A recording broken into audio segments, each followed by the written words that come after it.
The California Department of Water Resources announced that they are going to stop the flow of water from the damaged spillway at Oroville Dam by May 25th.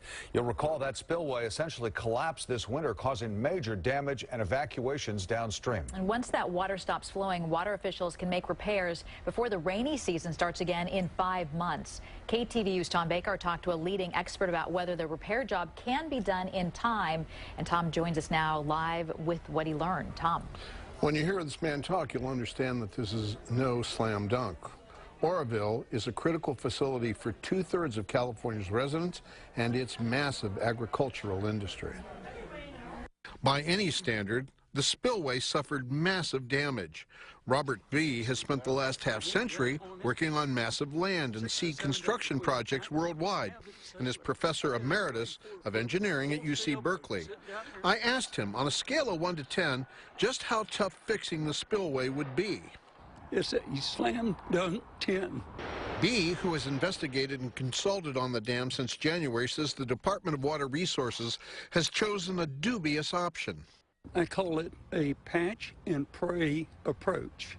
What B says the dam really needs is an overhaul to bring it up to current and proposed dam and earthquake standards, because the permanent repairs would have to last at least a half-century. 5 years of snowpack is melting, and nature is unforgiving of our ignorance. I'm afraid, and I think we should be afraid. I asked if the Department of Water Resources has the ability to manage an agency that can guarantee high reliability in the operation, construction, repair, and maintenance of a truly high reliability system such as Oroville Dam. No, that concern is at the very top of my worry. I don't think they have a coherent understanding of what the word safe means. No coherent understanding of what that word risk means. Even if the department can erect a temporary spillway before the fall rains come, I asked about the condition of those massive steel spill gates called the headworks at the top of the dam. In tough shape. B says cracks in the gate's critical steel structures have been studied for most of the last decade. Even if we fix the gated spillway, the headworks are unaddressed. And that's to say nothing of wet spots at the bottom of the earthen dam, which the department insists, without scientific proof, are just natural springs. We need to do everything possible to help this old dam, old like me, do the best job she can until it's time to decommission. And of course, that's to say nothing of the risk a truly large earthquake would bring to a structure built well before modern earthquake engineering techniques. Back to you. Tom, there is so much repair work to be done. How long would it take to do a major overhaul for permanent repairs on that dam? Well, think about this.